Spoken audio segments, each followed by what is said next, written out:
A woman in simple clothes, jeans and a soft sweater, was quietly being escorted out of a luxury boutique by a sharply dressed manager in a navy blue blazer. Other shoppers paused. Murmurs spread across the store like wildfire. "You clearly don't fit our usual clientele," he said with a cold smile, but she didn't respond. She just walked away gracefully, her chin up, her steps calm and steady. Less than an hour later, a sleek black vehicle rolled up to the same boutique. Out stepped a tall man in an elegant suit, adjusting his cufflinks with quiet authority, and walked straight toward the entrance without hesitation. The morning sun bathed Kingsport Avenue in a soft golden hue as Elise Turner wandered past the upscale storefronts. At 47, she moved with the kind of self-assuredness that didn't need flashy displays on her chestnut hair, tied back in a casual braid. Her outfit, a plain white top and sand-colored joggers, no heavy makeup. No designer logos, just ease, just intention. She had wealth more than most, but today wasn't about that. It was about a gift. Her husband Mark's birthday was coming soon. After nearly 2 decades of marriage to one of the most prominent tech entrepreneurs in Belridge, Elise knew that meaningful gifts weren't about price, but purpose. Earlier that week, she discovered a rare vintage timepiece in Cavell, a boutique known for its hand-picked high-end treasures. She checked her watch. 10:30 a.m. Mark would join her here at noon. Plenty of time to purchase the gift and have it elegantly wrapped. She paused in front of Cavell's polished windows, where delicate pieces shimmered beneath perfect lighting inside. Glass cases sparkled. The air carried the scent of costly fragrance. Employees in black attire whispered to customers in hushed tones. Elise exhaled softly and stepped in. A gentle chime marked her entrance. Though not a single head turned, she walked toward a case of vintage watches, and there it was, the exact model she'd found in her research, a mid-century gem, crafted with precision and steeped in stories. Mark would love it. Have you ever experienced something like this? Let us know in the comments and where you're watching from. Can I help you? The voice came from behind her. Polite words, but an icy undertone. A woman in a tight black dress, hair twisted into a severe knot, glanced at Elise's outfit with a look that said more than words ever could. "I'm interested in that watch," Elise said, pointing at the woman arched an eyebrow. "That item is $85,000. Elise nodded. "I'm aware. I'd like to see it." There was hesitation. "Perhaps I can show you something more suitable. We have some charming accessories that might match your style better." Elise held her gaze. "I'd prefer the watch I asked for, thank you." Reluctantly, the woman produced a small key, opened the display, and, with exaggerated caution, placed the timepiece on a velvet pad, sliding it across with distance. "This model is extremely rare," she said, as though hoping Elise might change. Her mind, only 5 exist. Elise leaned in, studied it, admired every detail. "It's perfect." She smiled softly. "I'll take it." The saleswoman froze, eyes wide. "You're buying it?" The saleswoman blinked, surprised. "Would you like to explore payment plans or perhaps financing options?" "That won't be necessary," Elise replied, her voice as calm as ever. From across the boutique, a man in a custom charcoal suit watched the exchange, his expression unreadable, but his eyes sharp. Julian Hartley, Cavell's store director, had spent over a decade crafting the shop's elite reputation. He believed he could spot wealth the moment someone stepped in. And to him, the woman in laid-back clothes examining the rarest items simply didn't fit the mold that Elise noticed his stare. She was used to it after years with Mark. She'd grown familiar with being judged by her appearance, or rather by people's assumptions. Sometimes it amused her. Today, at the idea in single quotes teased, she just wanted to buy a meaningful gift and enjoy a quiet lunch with her husband. But this visit would take a turn she hadn't anticipated. Julian approached, his practiced smile masking what was really behind his words. His suit was Italian, his shoes handmade, every inch of him designed to contrast with Elise's understated look. "Is everything all right here, Mara?" he asked, though his gaze never left Elise. "This guest is inquiring about the chronomaster." Mara replied, emphasizing guest, like it was some sort of stretch. "I see," Julian said, finally turning to face Elise directly. "Ma'am, the chronomaster is one of our premier timepieces. Perhaps Mara can suggest alternatives, something more appropriate for browsing." Elise held his stare. "I'm not browsing. I intend to purchase it." Julian exchanged a subtle look with Mara. Elise knew that look, that silent retail code. Usually when staff decides someone doesn't belong, certainly, Julian said with a condescending lilt. However, when it comes to high-value merchandise, we do require a form of verification before finalizing any transactions. Elise tilted her head slightly. Verification? Yes, a platinum tier card at minimum. Or documentation confirming available funds. We've had incidents with individuals wasting our time. He smiled, but his eyes stayed cold. I'm sure you understand. A couple nearby, dressed elegantly, had stopped to listen, pretending to browse while observing the situation unfold. Their expressions were a mix of curiosity and second-hand discomfort. I don't usually carry cards when I'm dressed casually, Elise explained, keeping her voice even. But I assure you, the payment won't be an issue. My husband will be meeting me here shortly. Oh? Your husband, Julian said, his tone laced with disbelief. He turned slightly to glance at Mara, who didn't bother hiding her amused smirk. Of course, perhaps once he arrives. We can revisit this discussion. Elise caught the implication. He thought she was bluffing, inventing a wealthy partner to appear credible. The watch is a gift for him, Elise said, her patience thinning. I'd prefer to finalize the purchase before he gets here. Julian gave a theatrical sigh and checked his watch. I'm afraid without proper verification, I can't move forward. We have other verified clients in need of our attention. He gestured subtly toward the nearby couple, who quickly looked away, pretending they'd seen nothing. Just then, the boutique's entrance chimed again. Another customer stepped inside. An actress Elise recognized from a streaming series billboard just a few blocks away, Julian's. Entire demeanor shifted. Instantly, Ms. Landers. What a delight, he beamed, already gliding across the floor to greet the celebrity. Mara, perhaps you could continue assisting our guest, or show her the clearance section at the back, Julian said casually, already shifting his full attention to the actress now entering the store. Elise stood motionless, watched as Julian practically bowed to the celebrity, who, clearly uncomfortable, glanced back at Elise with a brief, sympathetic smile. We don't actually have a clearance section. Mara murmured under her breath, barely audible then. More directly, maybe you should come back later, with your husband. Her voice held no courtesy, only condescension. Elise checked her watch. His mark would be there in 30 minutes. She could wait. Let him take care of it. But that would ruin everything. This was meant to be a surprise. And more than that, she had never needed to lean on someone else's name just to be treated with basic respect. I'd still like to buy the watch. She repeated that. Mara exhaled, loud and theatrical. I've worked here for 5 years, she said, folding her arms. I can spot a bargain hunter from across the room. You're wasting everyone's time. The words stung more than Elise expected around her.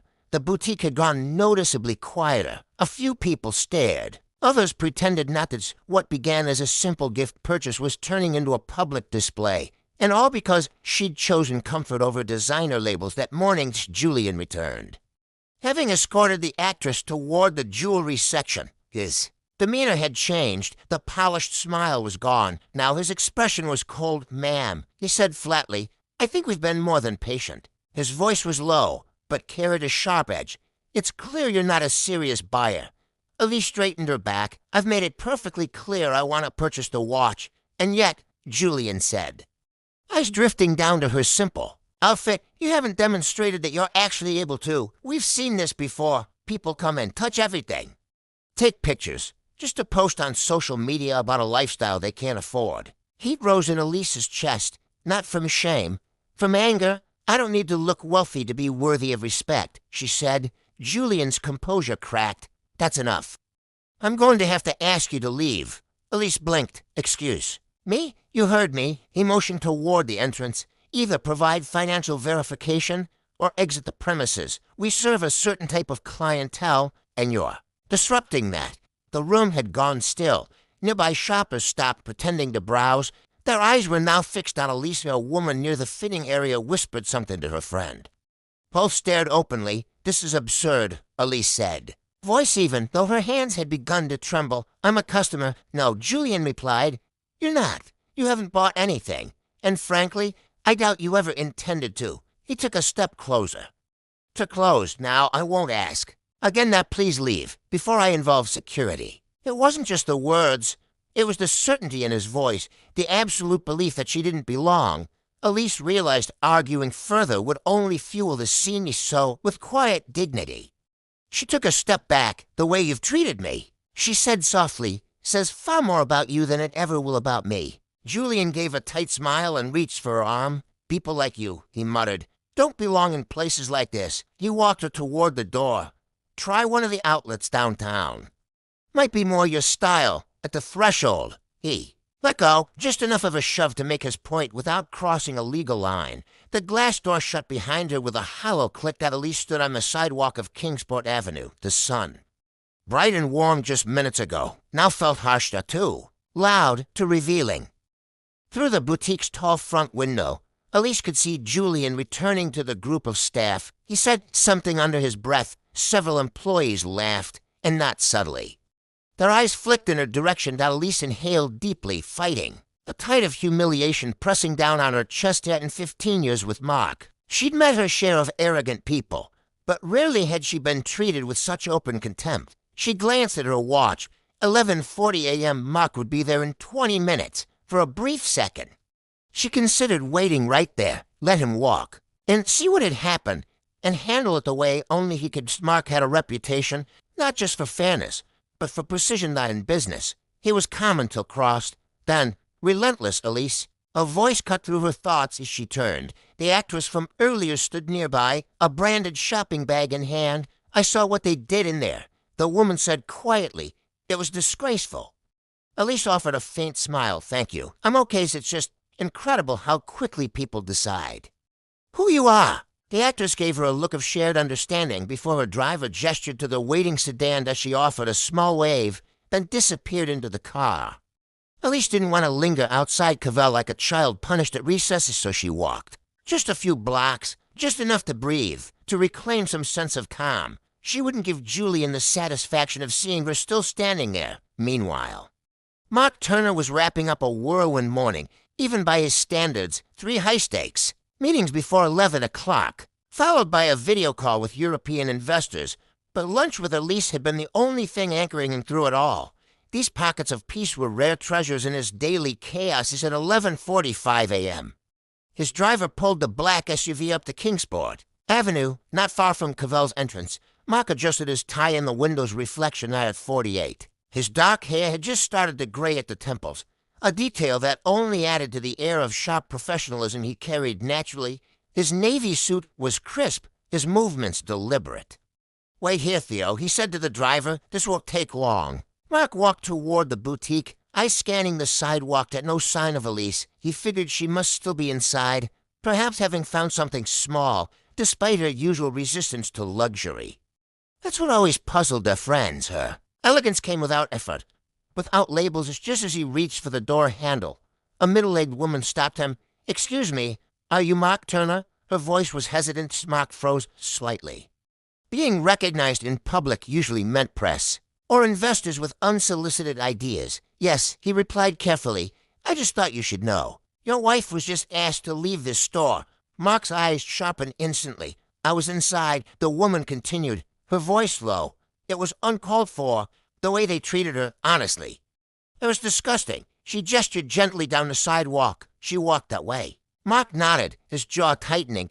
"Thank you for telling me," he said. His tone clipped but measured as she gave a sympathetic nod and turned to leave. That Mark reached for his phone, then paused.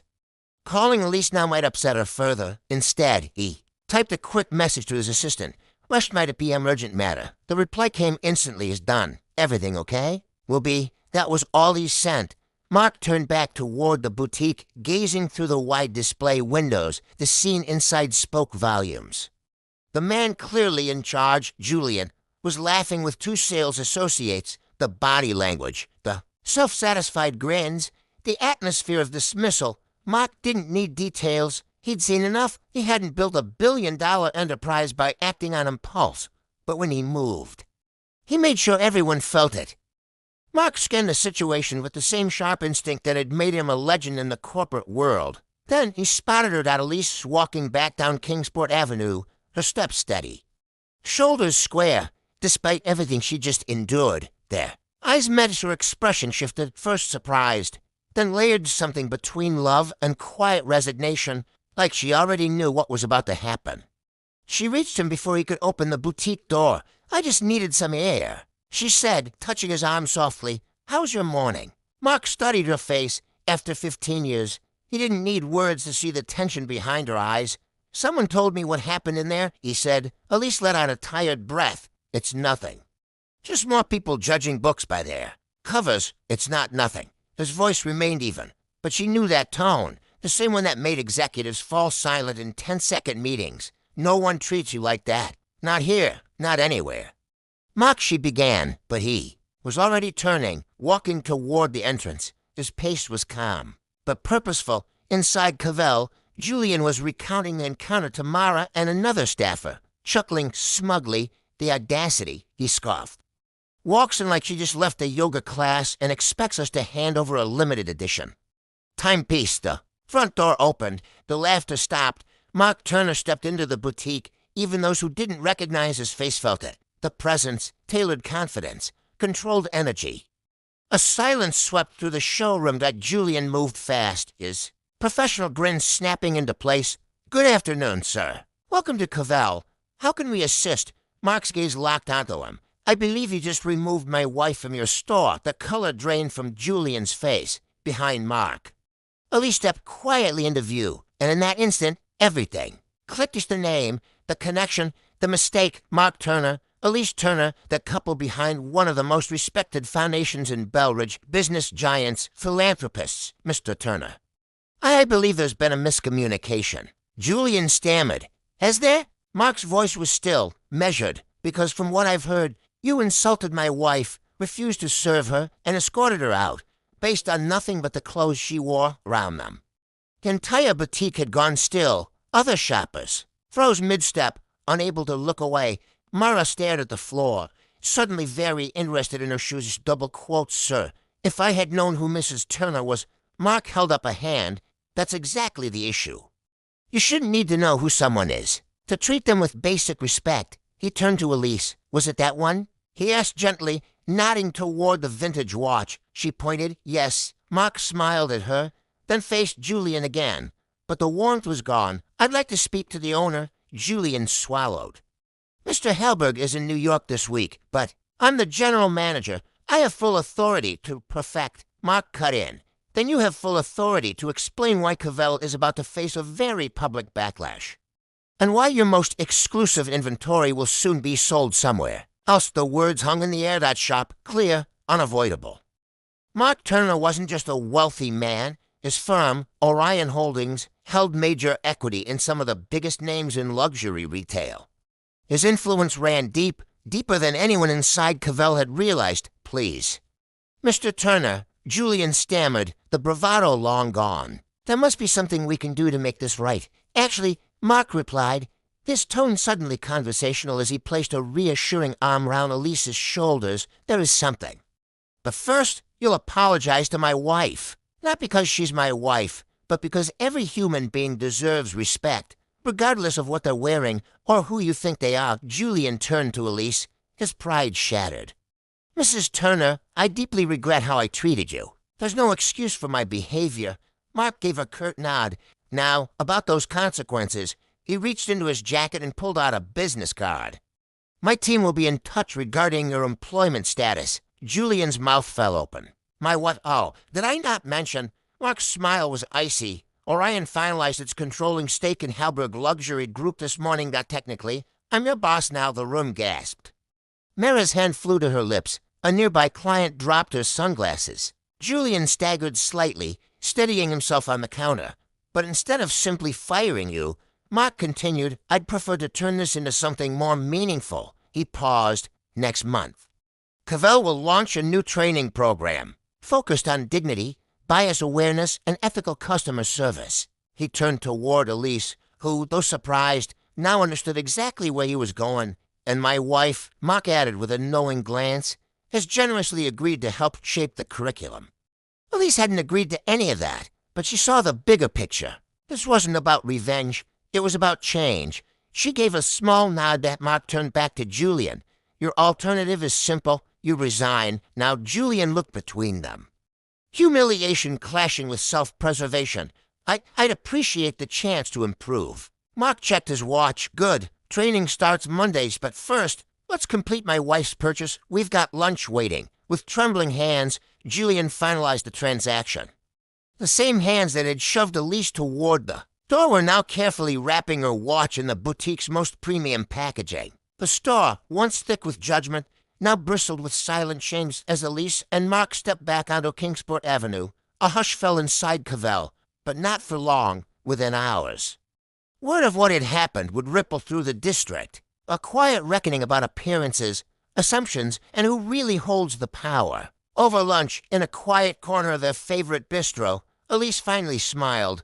Was all of that really necessary? Mark took her hand. Absolutely, he replied. Not because you're my wife, but because no one should be treated like that. In life, the most valuable things aren't locked behind glass, not jewels, not designer tags, but grace, character, compassion, and sometimes those treasures are wrapped in the simplest package. If this story moved you, don't forget to like and subscribe for more powerful stories about justice and humanity. Tell us where you're watching from in the comments, because your voice matters. And remember, in a world quick to judge, your kindness could be the moment that changes everything for someone.